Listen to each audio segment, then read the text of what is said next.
gadis cilik.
Awas, awas.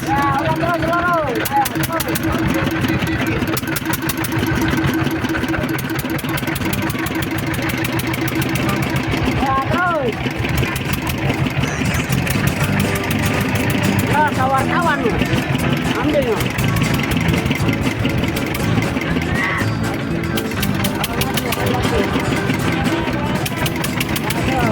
Ambil terus. Sini.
komunitas nelayan Cilincing.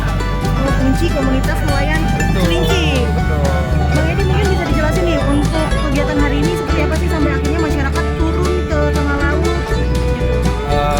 Sebenarnya isu ini udah dari hari Jumat kemarin kita mau turun, cuma kita tahan takut ada provokasi di sana. Jadi maunya nelayan itu kita datang ke sana, bikin aspirasi di sana, kita luapin semua kemauan kita.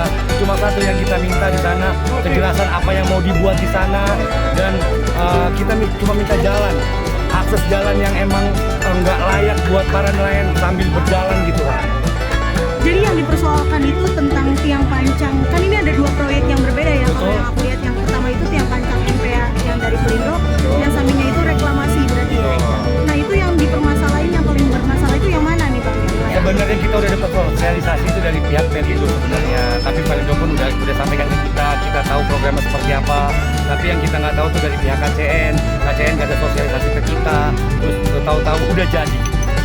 Berarti itu yang reklamasi itu? Reklamasi betul. Nah itu mulai munculnya itu nih reklamasi tanah-tanah seperti yang tadi di sana tuh kapan?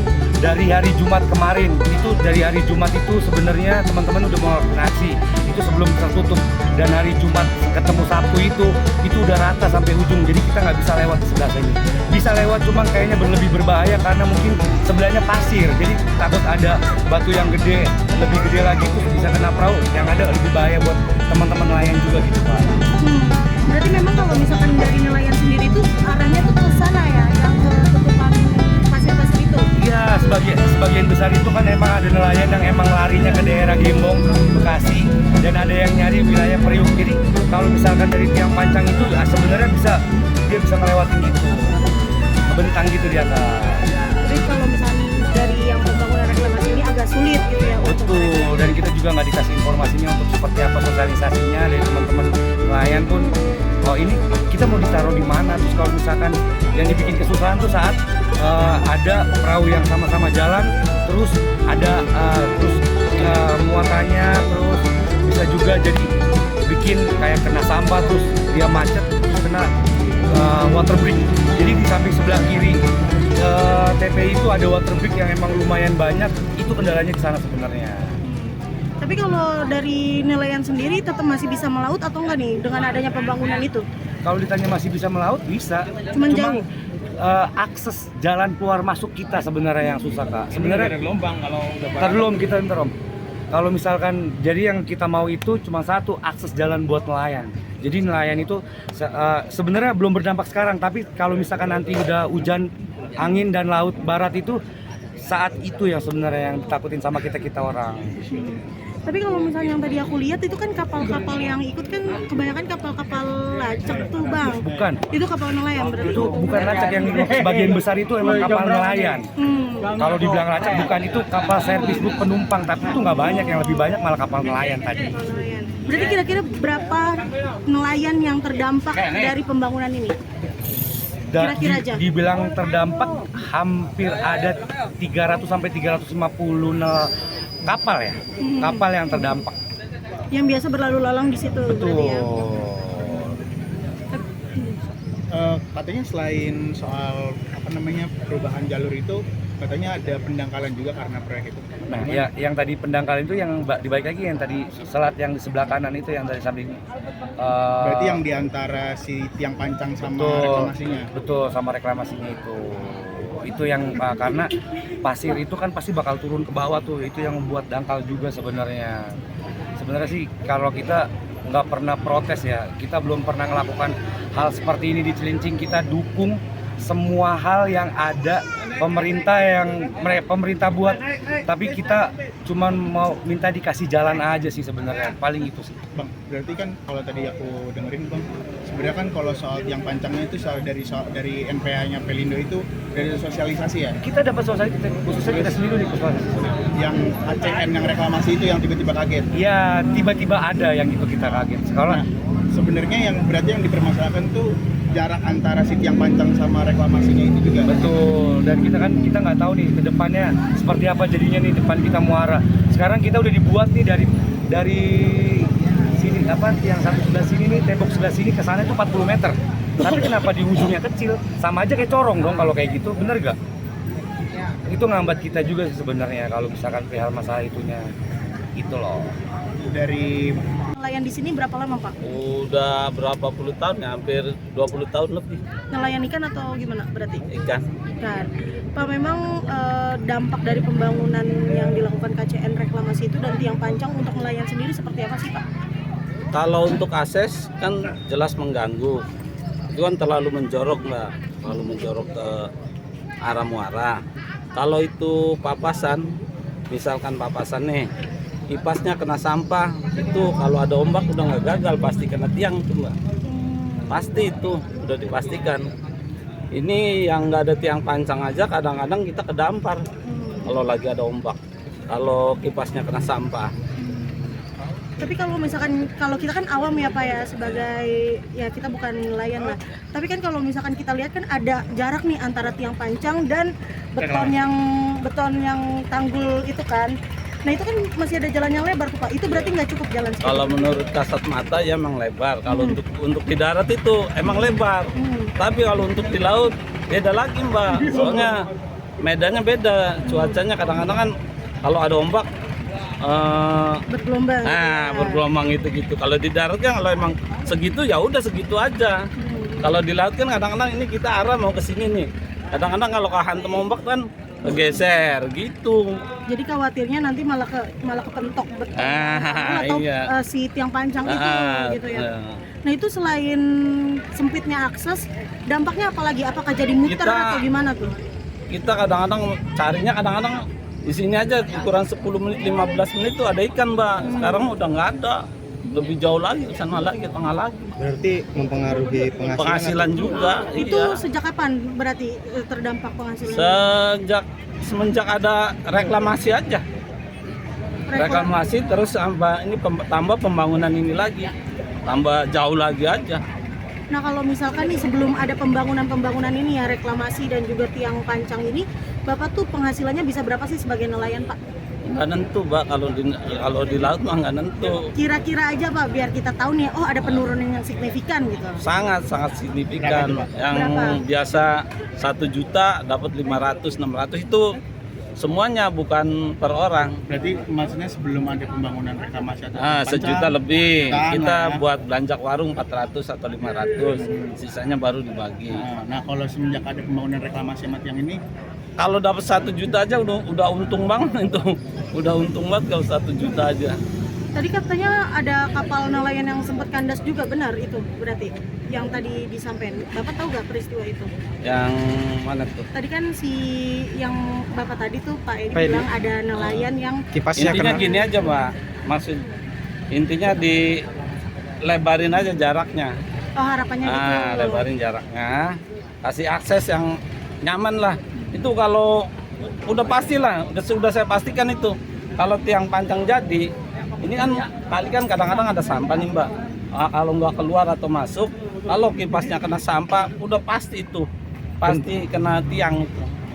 Itu waktu nggak ada tiang aja kita kedampar kadang-kadang ke sini. Apalagi ini tambah tiang 2, ini kan baru 1 aja udah menjorok ke sini nih Mbak. Nggak lurus sama tanggul, harusnya kan lurus. Ini udah gini banget, belum sebelahnya jadiin lagi. Kapal Bapak pernah ngalamin kayak gitu nggak Pak?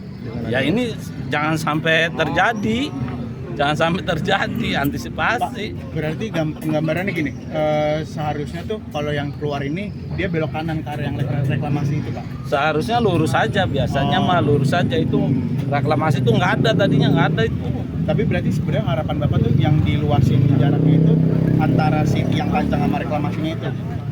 Lurusin ini aja nih, lurusin dam aja udah itu udah enak, nggak usah menjorok banget ke sini. Itu baru tiang sebelah, belum kalau ada tiang lagi lebih bahaya lagi tuh Mbak. Ini cuacanya enak, tapi kalau musim barat, waduh tambah ngeri lagi. Tapi kan kalau nggak salah tadi kan Pak Edi bilang soal tiang itu kan yang proyeknya Pelindo itu kan, yang tol itu bukannya udah dapat sosialisasi Pak? Kalau nanya ke Pak Edi mah masih mending warganya aja langsung. Biasanya kalau Pak RT gitu kan biasanya udah rapat sama istilahnya. Awal dulu ya, NPA ini tuh apa sih? Karena kan masyarakat kan masih awam nih terkait dengan proyek ini. dan tiang pancangnya nih udah kelihatan nih ya kan. Itu apa sih Mas boleh dijelasin? Ya, jadi proyek NPA atau New Precision Access itu merupakan salah satu PSN yang diprakarsai oleh Pelindo. Memang salah satu tujuannya untuk mengurai kemacetan di lokasi Jakarta Utara sama meningkatkan kapasitas logistik khususnya di pelabuhan Tanjung Priok. Nah, memang salah satu dari pekerjaannya PT PP ditunjuk oleh Pelindo untuk melaksanakan bagian dari pekerjaan NPA. Nah, kalau MPA sendiri ini berarti akan dibangun apa? Tol yang melintas di atas laut atau gimana dan panjangnya berapa? Yang bagian dari pekerjaan PT PP kurang lebihnya 3,8 km. Itu elevated jalan yang 3 km-nya kurang lebih di laut dan 800 meternya kurang lebih ada di darat. Nah, itu bagian dari total keseluruhan MPA. Berarti yang merupakan bagian dari PT PP yang 3,8 km. 8 km. Untuk keseluruhannya Bang, Kalau untuk keseluruhan panjangnya berapa? Kurang lebihnya sih di atas 6 kilo ya. Namun kalau misalnya persisnya mungkin harus dicek lagi. Bagian dari kami yang tujuannya dari mana ke mana Bang ini? tujuan akhirnya di lokasi pelabuhan Tanjung.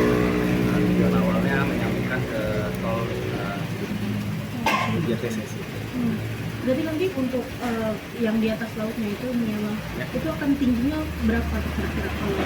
Nah, kurang lebih rata-rata ya itu di 10 meter. Memang dalam pelaksanaannya tentunya kan di perencanaan kita juga selalu mengedepankan aspek keselamatan, keamanan, dan kenyamanan, termasuk di dalamnya alur keluar masuk bagi teman-teman yang memanfaatkan perairan, terutama di sisi nelayan. Jadi memang di perencanaannya sendiri kita memang siapkan alur-alur dan akses keluar masuk bagi nelayan yang kapalnya kecil maupun sampai yang besar. Nah, rata-rata ketinggiannya 10.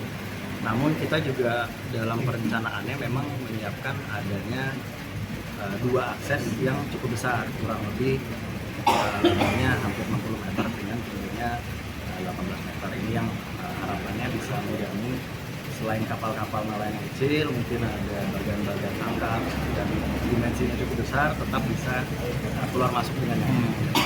Itu yang 2 yang besar itu jalannya dan lebih tinggi berarti ya? Betul. Itu akan di mana rencananya? Udah ketahuan belum? Lokasinya sudah ada karena bagian dari perencanaan kan sudah ditentukan oleh tim pekerjaan gitu ya. Dan itu sudah direncanakan posisinya nanti ada di tengah perairan sendiri. Kalau untuk lebarnya nih jalan tol ini tuh berapa sih? Lebar itu per Lebarnya jalan tol ada lebarnya nih, lebarnya ya. Itu lebarnya. kurang lebih 28 meter. 28 meter. Mas, tapi kalau misalnya untuk pembangunan ini sebenarnya tuh rencananya tuh dari tahun berapa ke tahun berapa sih target selesainya gitu? Kita kontrak pekerjaan di 2025 lalu. Harapannya memang diselesaikan di 2020. Nah, sejauh ini apakah proyek ini udah melakukan sosialisasi ke warga dan progresnya seperti apa nih? Ya, tentunya karena ya kita PT PP salah satu BUMN yang juga dipercaya untuk menangani banyak proyek ya.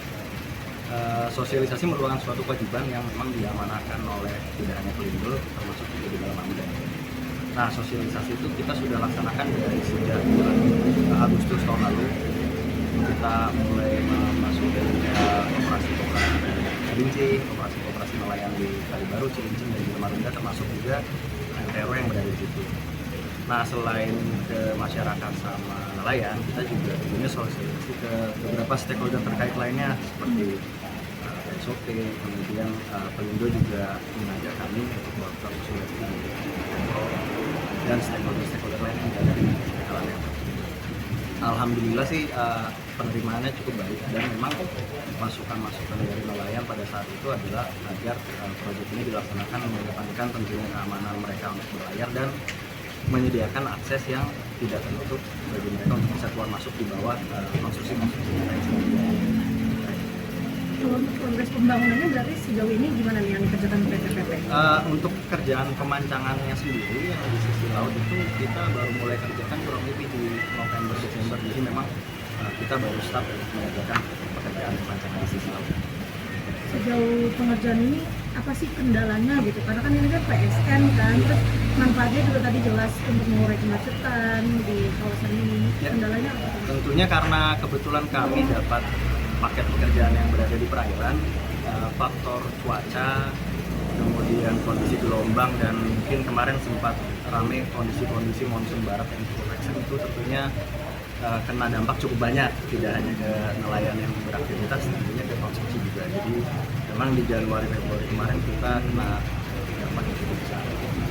Di samping itu kalau koordinasi lain dengan stakeholder yang ada di area pelayanan seperti nelayan, terus dalam rangka menjamin keselamatan pelayaran juga kita koordinasi ke saudara mata lautnya sih, koordinasi yang terjalin dan CCTV lainnya.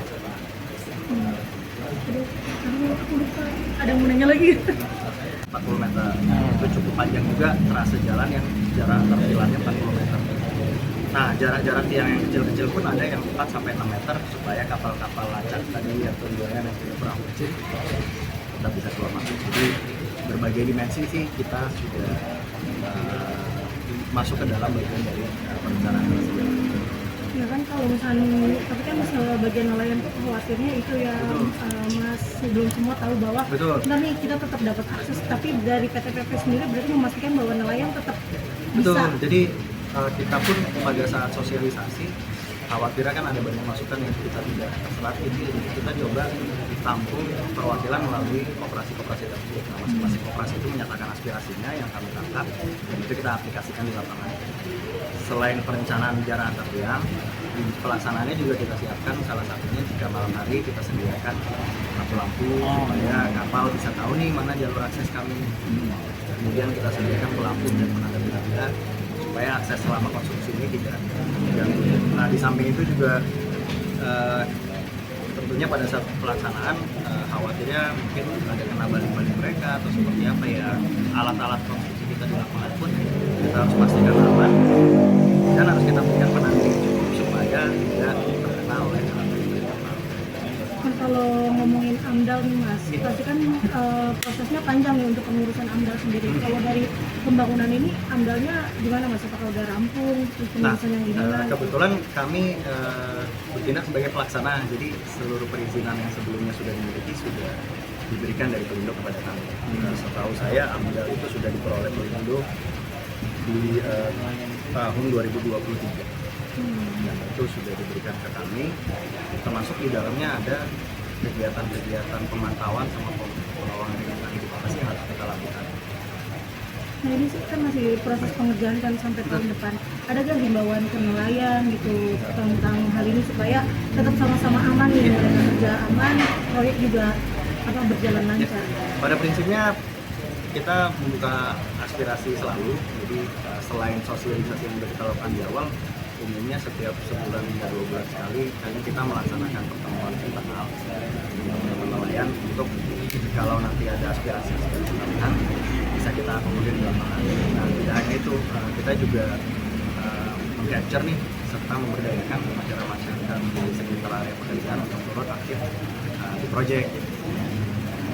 Mungkin sebagai tenaga housekeeping, keamanan, flagman yang mengarahkan di area pekerjaan, termasuk pembuatan bagian untuk keperluan konsumsi. Nah, harapannya dengan keterlibatan itu dan kita buka ruang aspirasi, jikalau memang ada masukan yang dirasa perlu kita tangani dan kita akomodir dalam proyek, itu selalu bisa kita mungkin dengan baik. Cukup. Bapak berarti ketua apa kita nyebutnya paguyuban? Kalau teman-teman mengatakan ketua paguyuban lah. Paguyuban apa namanya? Paguyuban KCM. KCM. Kalau sekarang paguyuban KCM kumpulan paguyuban KCM. KCM. Bapak kalau melaut di daerah mana aja berarti? Kalau saya melaut nggak tentu. Kita melaut itu kadang kita nyari bisa sampai ke Ancol, bisa sampai ke Gembong. Mungkin kalau di Marunda ini sekarang udah agak sulit ya. Untuk bisa nangkep kita udah agak sulit karena di Marunda itu pesisirnya sekarang udah ada KCN gitu kan, pembangunan udah agak sulit kita mencari. Sekarang kita nyarinya di pesisir itu artinya yang memang sudah lagi nggak ada pembangunan. Jadi kira-kira kalau yang masih memungkinkan di daerah pesisir Jakarta Utara yang bisa jadi nyari ikan tuh di mana titiknya? Sekarang ini saya nyari ke daerah Polker, Ancol, ke Bekasi, pagar laut tuh, pagar laut yang di daerah Paljaya gitu. Sekarang ini. Tapi kan ini kan yang lagi ramai itu kan reklamasi yang di dekat Kali Baru itu, sama ada proyek tol laut ya Pak. Nah, ini gimana nih untuk nelayan sendiri mengganggu nggak Pak kalau dari nelayan Pak? Kalau untuk mengganggu memang mengganggu. Itu mana sih ada pekerjaan, ada pembangunan yang tidak mengganggu nelayan, pasti mengganggu semua. Cuman saya pernah sampaikan, artinya cobalah artinya nelayan ini dilibatin ada pemikirannya untuk nelayan gitu. Nah, sekarang ini kan nelayan semakin sulit nih gitu kan. Seperti apa sih dari perusahaan ini bisa membantu untuk nelayan dan gitu kan. Yang pertama artinya memang dari dampak itu kan kita jalannya itu sekarang ini kalau memang itu pembangunan sudah jadi kita kan terjauh. Mungkin keluar dari Arit Cincing aja sekarang kita keluarnya di Kalibaru. Kalau yang saya lihat ya gitu. Nah, terus kita memang pengeluarannya yang biasanya mungkin 2 liter udah sampai sekarang bisa 4 liter atau bahkan sampai 5 liter. Itu kita ambil kesimpulannya. Karena kita mencari di situ udah nggak ada lagi gitu. Nah, kita nyari lebih dekat nggak ada. Itu aja. Tapi mana nih yang lebih terdampak antara pembangunan yang tol atau yang reklamasi yang tiba-tiba muncul itu, yang KCN itu Pak? Nah, kalau untuk pembangunan memang pertama KCN.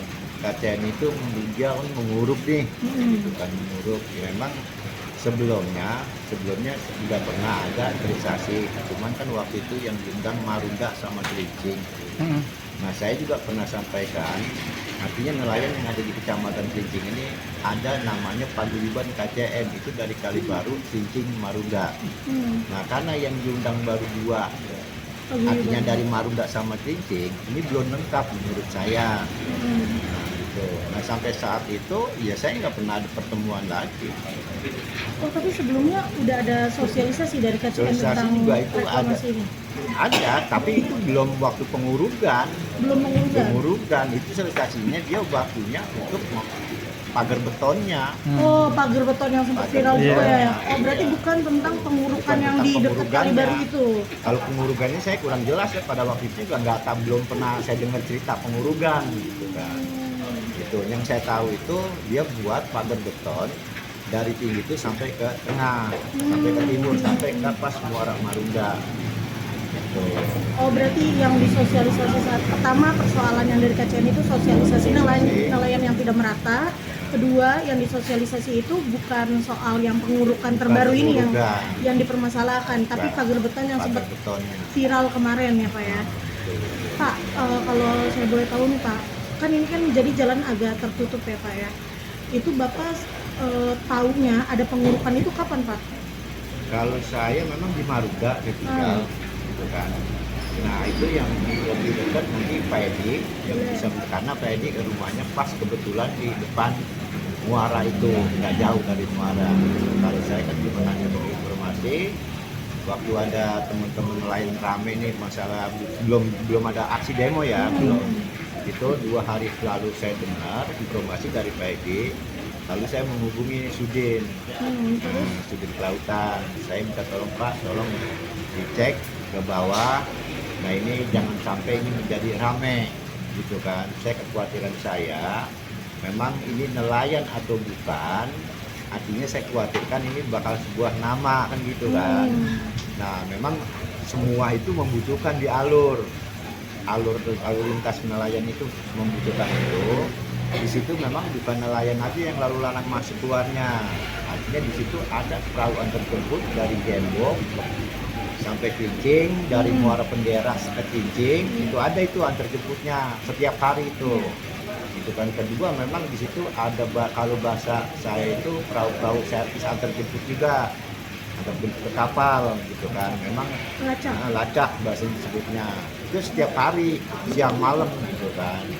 Maka pernah saya sampaikan sebelum membangun itu artinya coba alurnya dipentingkan dulu untuk nelayan lewat, jangan sampai mengganggu gitu kan.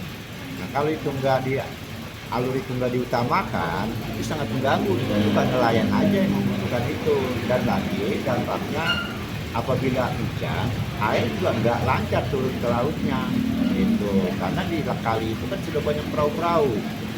Nah, saya juga pernah sering ada pertemuan dari PT KCN, mungkin dari Pelindo, saya sampaikan pada waktu itu, waktu masalah pakai beton, tolong saya bilang dari Pelindo bangun, jalan tol dari KCN juga membangun pagar betonnya, tol tempat layak dibangunkan. Dan magang ya.